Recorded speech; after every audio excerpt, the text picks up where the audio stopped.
Greetings to all the constant listeners out there. It is coming up now in late April, and that means in Western Pennsylvania, at least, the weather is starting to turn for the better. It's been a long winter, and we're really looking forward to spring. Hope you're enjoying it as well and getting some yard work done. This is the Far Middle Podcast, of course. You're listening to Nick DeOlius. We are on episode 49. And for our dedication for number 49, we could have gone with Ron Louisiana Lightning Guidry of Yankees fame, right? Certainly would be a worthy honoree. Or we could have gone with a pair of knuckleballers in baseball, Tim Wakefield and Charlie Howe, both of them donning the number 49. But we covered pitchers in the strikeout last episode in 48, and we've got, I think, a very fitting worthy honoree in football for episode number 49. Thus, this episode is going to be dedicated to the great Bobby Mitchell. Now, I hope you're not listening to that and then thinking to yourself, Bobby who? If you are asking that, here's an opportunity to learn about a great player who broke a lot of new ground a number of different ways in the NFL in the 1960s. And of course, the Far Middle Podcast is all about the constant listeners learning through tuning in. So Bobby Mitchell attended college at Illinois. He was a football as well as a track standout. He was drafted by the Cleveland Browns, a late draft pick in the 7th round in 1958, and his first position was halfback. And he was also a kickoff and punt returner and did an absolutely fabulous job at both while playing those positions along with halfback. He was originally paired with a guy in the backfield by the name of Jim Brown. You might have heard of him from the Cleveland Browns. And those two were in the running back field from 1958 to 1961. So you had Bobby Mitchell at halfback and Jim Brown at fullback. If you were an opposing defense facing the Browns during that era, yikes. And by the time he left the Browns in 1961, Bobby Mitchell held a team record for kickoff returns for touchdowns and also the team record for rookie rushing yards per carry. The mark was well over 6 yards a carry that he posted his first season. I believe that second record, that rookie rushing yards per carry mark, it still stands for the Browns to this day. Now, Mitchell was eventually traded from the Browns to the Redskins, and the circumstances he was traded under were really interesting. The Redskins were the last team in the NFL to integrate racially, and they did that in 1962. They were also under a lot of pressure from the federal government to do so. So I'm guessing, and I guess you could imagine this, right? It was a hugely poor optic when the professional football team in the nation's capital refused or wouldn't field black players. That's not a good look at all. So in the end, the Redskins drafted Ernie Davis from Syracuse, who won the Heisman that year, but they were afraid that his salary demands would be excessive, so they ended up trading him to the Browns for Bobby Mitchell and another player. Now, of course, Ernie Davis tragically developed leukemia. He passed away before he was ever able to play a down in the pros. It's an unbelievable story as to what happened to him. But in the event with the trade, Mitchell ends up becoming one of the first 3 black players on the Redskins in 1962. And the Washington team, of course, was the last NFL team, as I said, to integrate racially. Obviously, Bobby Mitchell played a key role in that. And he moved to receiver when he was in Washington, and he thrived at that position. He had 1,000-yard seasons as a receiver. He still continued to return kicks and did an unbelievable job at that job. And his coach for a while in Washington was a guy by the name of Otto Graham, another Browns great who was head coach of the Washington Redskins at the time. And he moved Bobby Mitchell back to the running back position at halfback. Then in 1969, another guy you might have heard of became coach of the Washington football team. His name was Vince Lombardi of Packer fame. And when he became coach of the Redskins, he wanted to move Mitchell back to the flanker position, back to wide receiver. But at that point in time, Mitchell did a self-assessment of his career and said, you know what, it's time for me to retire. And he did. And when he retired, he became a scout for Vince Lombardi and for the Washington team. And eventually he became an assistant general manager. So he had a nice career after his playing days on the gridiron with respect to front office positions. Now, Tom Boswell, I'm not sure if you're familiar with Tom Boswell. He's a really good sports columnist. I've always enjoyed his work out of the Washington Post. So he covered the Washington Redskins for years. And when Bobby Mitchell, I believe it's when Bobby Mitchell passed away a couple of years ago, he wrote a story on how great he was during his day. And he referenced and referred to Mitchell as a four-way threat. And he pointed out, rightfully so, Boswell did, that no player in the history of the NFL was among the best during his time at receiving, at rushing, at kickoff returns, and at punt returns, which is absolutely true. And Boswell called Mitchell a group photo of one. I thought that was a pretty cool descriptor for Mitchell, a group photo of one, because he truly was. You could have sported a whole offensive team with respect to all the skills that he brought to the field. So who is the only NFL player with more than 500 career rushes and 500 receptions to average more than 5 yards per carry and more than 15 yards per catch? The answer is Bobby Mitchell. Bobby Mitchell, constant listeners, was Bo Jackson and Deion Sanders before there was a Bo Jackson and a Deion Sanders. Now, I just rattled off a bunch of statistics about the great Bobby Mitchell.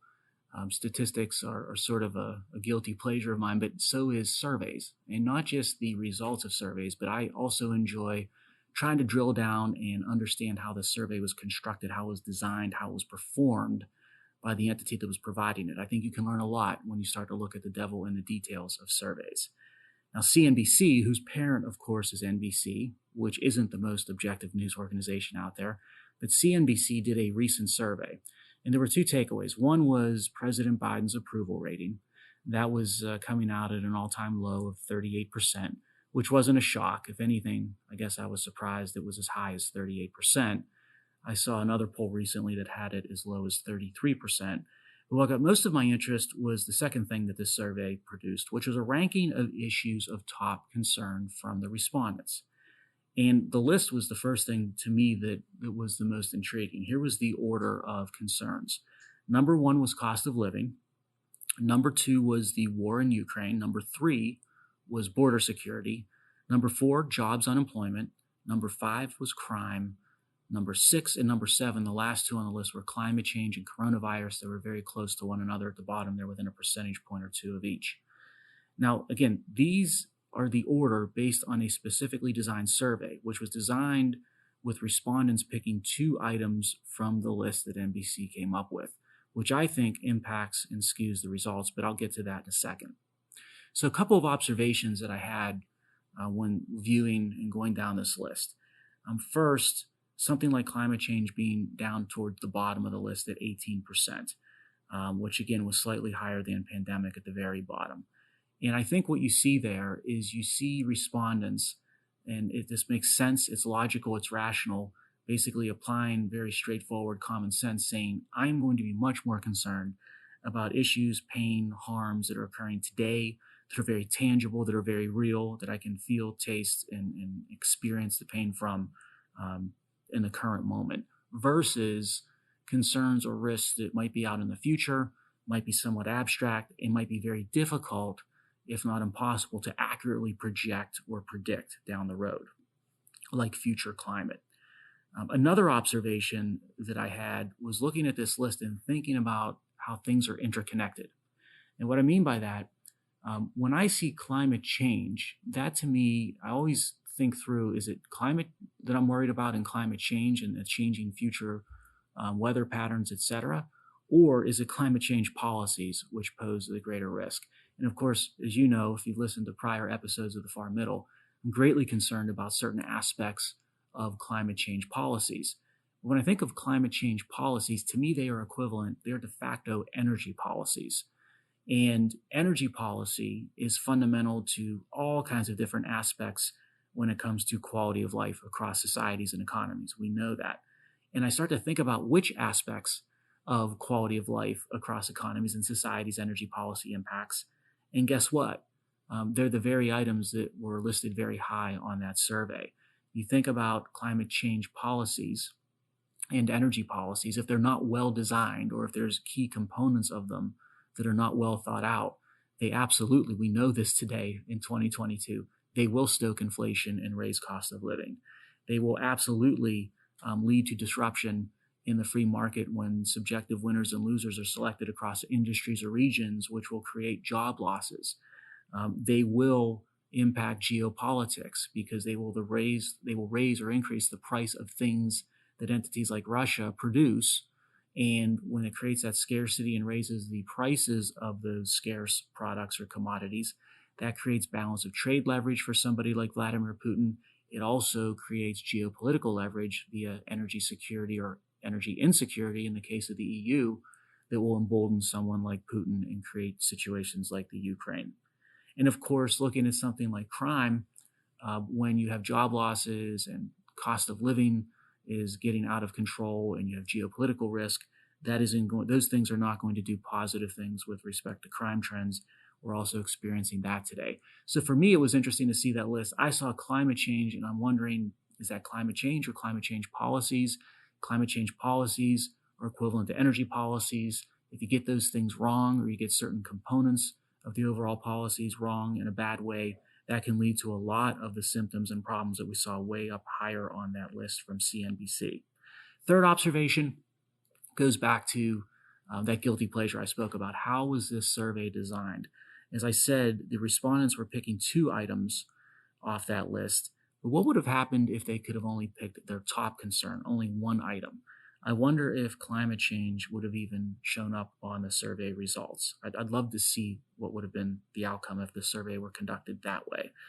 But again, I suppose like many surveys, this one was constructed a certain way under a certain design to ensure that a favored view or a favored cause or issue would remain on the chart and remain on the public radar and consciousness, sort of like the Ministry of Truth with George Orwell in 1984.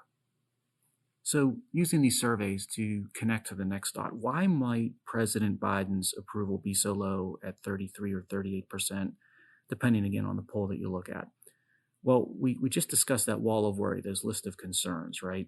And we saw things like the war in the Ukraine, border security. We talked about how climate change leads to climate change policies, which leads to energy policies, which leads to national security, all these things adding up to national security. And that got me thinking about something else I saw recently, and it dealt with Afghanistan and the Taliban. And what I saw just made me shake my head in dismay, and I wanted to share it with you. First, a little bit of context. If you go back to August of last year, during that time, that's when the Taliban, they were rolling across the nation of Afghanistan. It was inevitable that they were going to take over. And at that time, the White House press secretary said that the Taliban needed to, and I'm going to quote on this, to make an assessment as to what they wanted their role to be in the international community, end quote. Now, we all sort of laughed at that one. You laughed at it, I laughed at it, because we all know that the Taliban does not care about its role in the international community. They could not care less. They are quite, I guess, what you would call the Afghanistan First movement, the originators of it. So since the Taliban didn't so much seize power as much as they did just fill a vacuum of power that was created when we left, what have they been up to? Well, there is a government ministry now. It is the Ministry for the Promotion of Virtue and the Prevention of Vice. Now, that sounds like something you might find on an elite college campus these days. But anyway, this ministry has now instituted the following rules. First, girls and women can't receive secondary or college education. 2, women cannot fly on a plane without a male chaperone. 3, women can't make a road trip that is more than 45 miles in length. And 4th, women can only go to public parks on female-only designated days. Nice. And all this is real. I'm not making any of this up. Now, these new rules come out from the ministry that the Taliban has instituted. What has our White House said? What did it have to say about this new development and what it betrays as to how the Taliban assess their place in the international community? Here's the quote from the White House recently. Taliban are not living up to the essential commitments they made to the Afghan people and to the international community, end quote. Seriously, that is our leadership these days.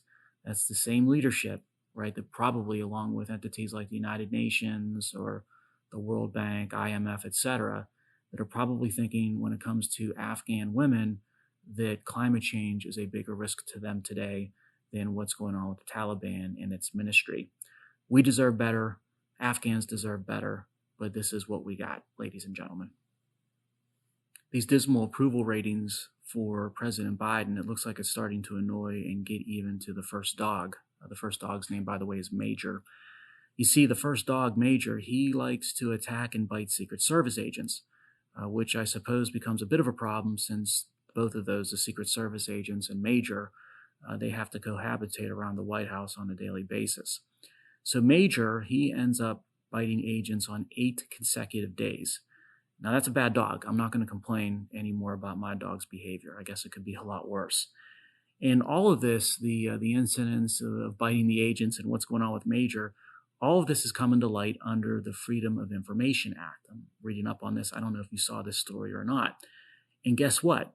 The White House press secretary only spoke about one incident, one biting incident, not 8. And on the incident that they did speak on, they made it sound like the Secret Service agent was in the wrong by surprising the first dog.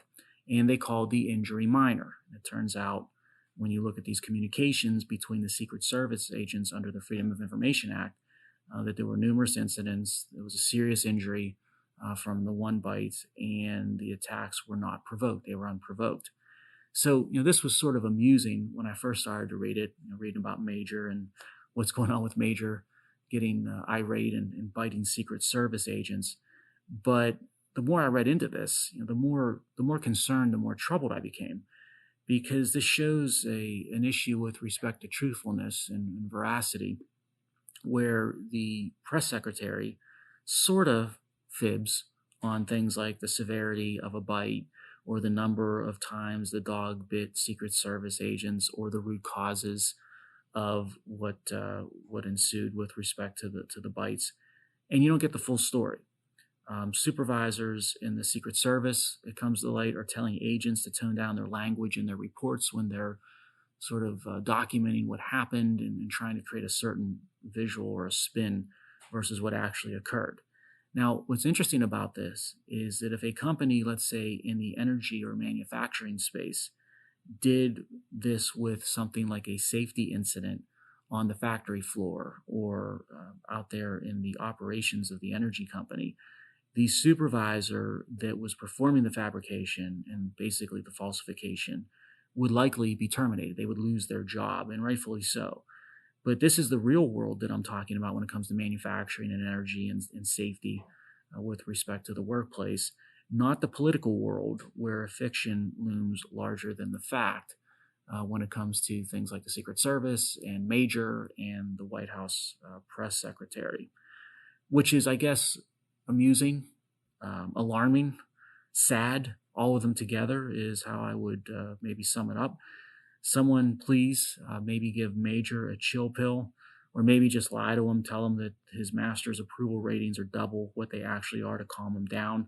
Either way, how about us as citizens, how about the American public starts to demand that the White House stop fibbing about the silliest or smallest of matters so we can start a process and build a process of trust on what they're telling us when it comes to much, much more pressing matters that are out there today. Now, speaking of politics and political theory, I recently posted an essay, commentary, on nickdelius.com. You can check it out under the commentary tab, that discusses an increasingly important question: a liberal or leftist? What's the difference? The answer to that question is everything. And a really bad habit has been developing across society the past couple of years. That is lumping together two things that are very different. In fact, they're so different that further reflection reveals the two things are nearly opposites. Yet people far and wide, they keep interchanging them as if they're the same thing. And again, this problem relates to confusing a liberal with a leftist.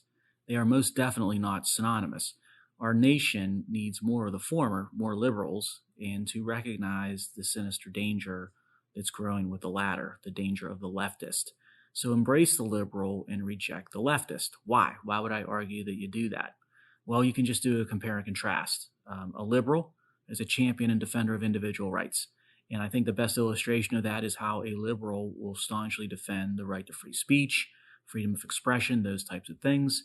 And a true liberal values the Bill of Rights as much as the Constitution itself, because it recognizes that without the protection of individual rights that you find in the Bill of Rights, other protections for citizens that are found in the Constitution, they're not going to matter much in the end.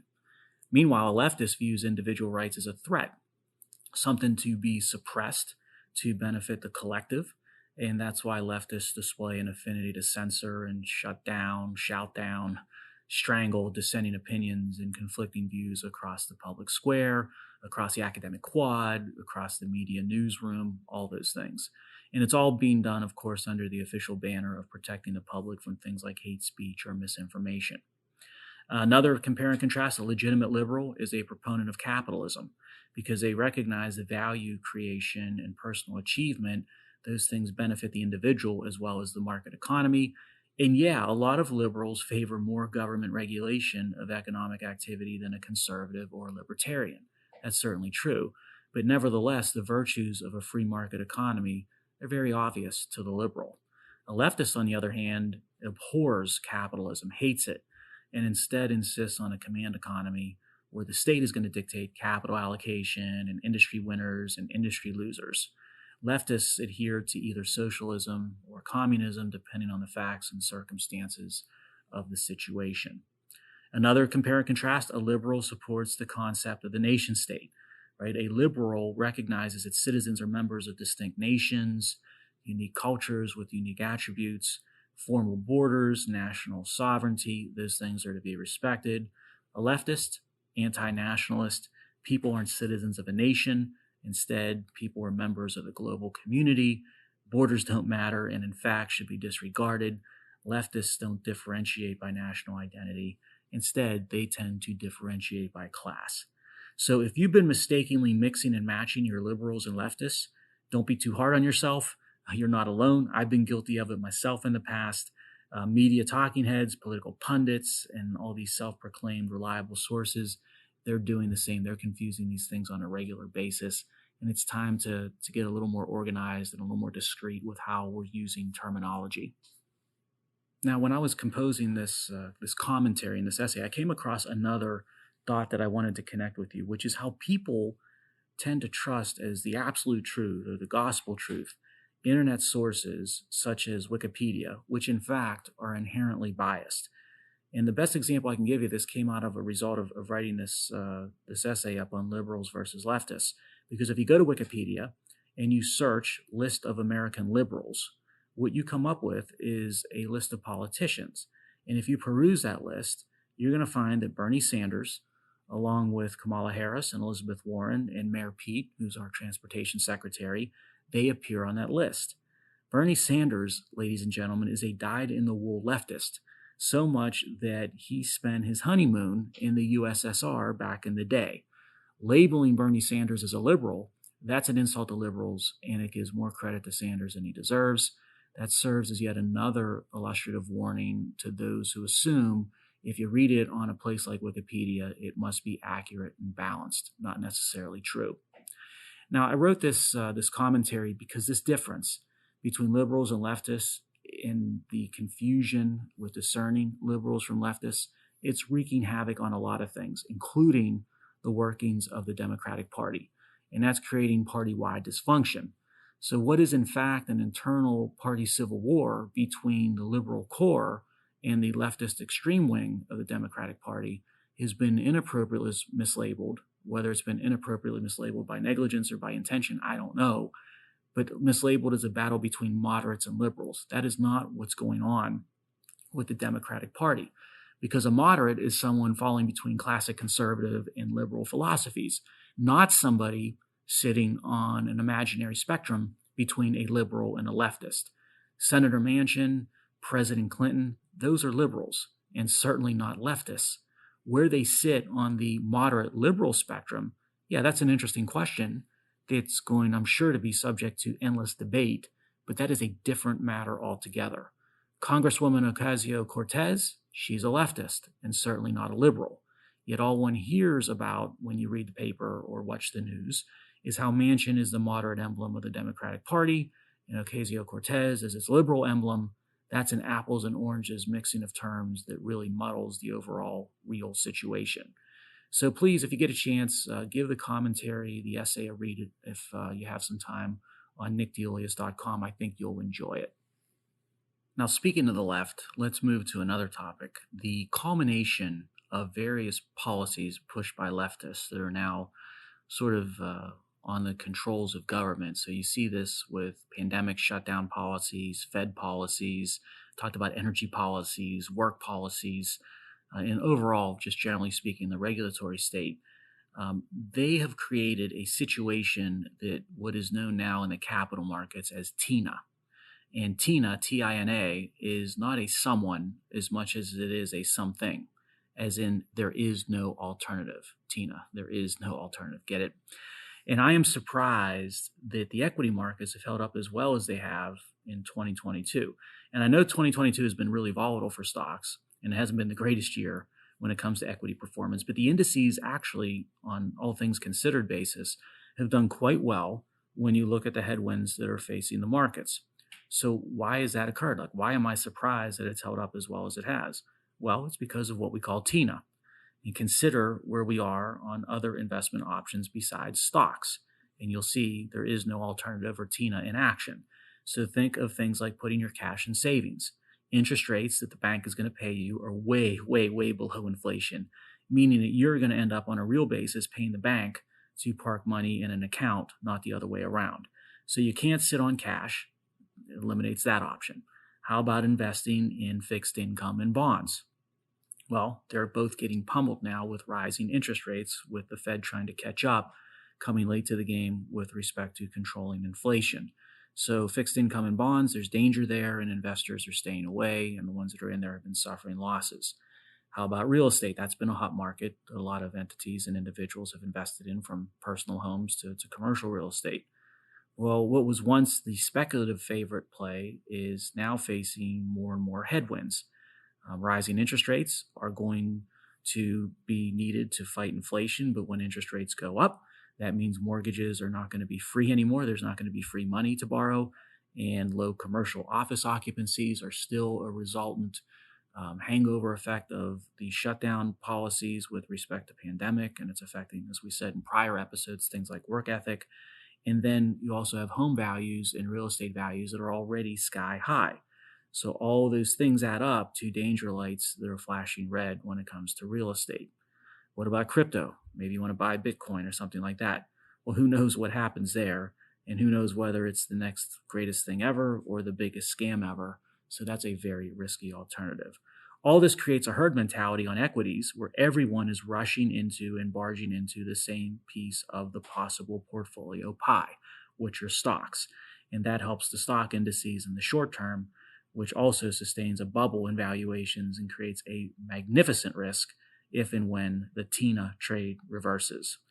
And with record high inflation, a shaky Federal Reserve trying to catch up on rates, recession risk looming, geopolitical risks in war, an unstable government budget, unsustainable debt levels, I'd be more than worried about our lady TINA.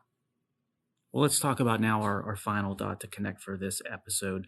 I'm going to start reading you the lines of two lines to a song. The lines are, "Turn out the lights, the party's over. They say that all good things must end." So I think it's a fitting pair of lyrics for wrapping up an episode. Now, what are those lyrics from? Who penned those? Well, that was from Willie Nelson. But those two lines of a Willie Nelson song were made much more famous across a much wider audience than the outlaw country crowd by Dandy Don Meredith. Don Meredith, for those of you who remember him, was a professional football player for the Cowboys, but he really reached a new level of notoriety and fame when he became one of the broadcasters in the Monday Night Football broadcast booth along with Howard Cosell and team. And he would close out each game on Monday Night Football when it was getting towards the end of the game by doing a rendition, singing those lines of that Willie Nelson song. So what do I want to conclude with? I want to conclude with a thought on a book. And as many of you know that have listened to this podcast in the past, I love books, I love literature. George Orwell and John Steinbeck and Ayn Rand and Ernest Hemingway. I love them all. But I especially love Stephen King. And that, of course, is the writer that literary critics love to hate, that the elite love to disdain. But he is the favorite author of a lot of the unsophisticated and the uncultured, myself included. And I guess I'm proud to be part of that group because I just love Stephen King. I started reading him when I was probably 14 years old, give or take, and I haven't stopped since. You think about some of the epic stories that he's created, The Stand and Salem's Lot and It, on it goes. Heck, just think of the movies that were made based on a lot of this guy's books. Okay, so you've got, of course, The Shining with Jack Nicholson. Stand By Me was a great movie. The Running Man with Schwarzenegger. Shawshank Redemption, another great one with Morgan Freeman. The Green Mile, right? Tom Hanks. Pet Sematary. Carrie, the original Carrie, at least, with Sissy Spacek. Thinner, The Stand, which became sort of a series at one point, Cujo. So on it goes. A lot of just stellar movies coming off of this guy's prolific career with what he was able to create as a writer. And recently, I got to say, and when I say recently, I'm probably talking about the last 15 years or so, I feel that Stephen King lost his touch. Something came off his fastball, so to speak. Didn't have the greatest stuff the past 15 years or so, or the greatest storylines, at least in my opinion. And you saw, I felt a lot of repetition, recycling from earlier stories. I sort of felt like he became one of those successful rock acts that had a real big hit record or single, and they were always constantly from there forward trying to recreate that album that sold really well, or that song, the sound of that song, and it just became stale. Plus, Stephen King's politics, and he is political, they're a little bit different than mine on certain issues. Maybe more to the left, not as much liberal. And he tends to preach, sometimes without preaching officially, in many of his stories and through many of his characters. I think President Trump also recently sort of pushed him over the edge in that regard. And I'm sure Stephen King's not alone with being triggered by President Trump. But I got to tell you, Stephen King is back because he hit an absolute home run with a recent book that I think came out just prior to the pandemic. And the name of the book is The Institute. I'm not going to spoil it for you, so I'm not going to give you any of the storylines or plot lines. But if you like Stephen King, or if you like a good drama, give this book a read, The Institute. It is classic Stephen King with the characters and the plot. But what's really interesting about this one is the storylines underlying the book itself. I found them to be both intriguing and really timely in days like these. So I thoroughly enjoyed it. I think you will as well. And look, don't be ashamed with reading Stephen King or being seen reading him. Hey, if you like wine, and you're a wine connoisseur, it's okay to enjoy some homemade wine from time to time. If you're a foodie, it's okay to indulge in a Big Mac once in a while. And if you like literature, a Stephen King novel now and then, it'll do you just fine. It'll do you well. Your elite friends might look down at you, but they probably do so anyway when no one's thinking or watching them. The heck with them. Give me my Stephen King. Plus, I don't think I have any elite friends anyway. They won't have me. That's a wrap on episode 49. We will talk soon. You have a great week in the interim.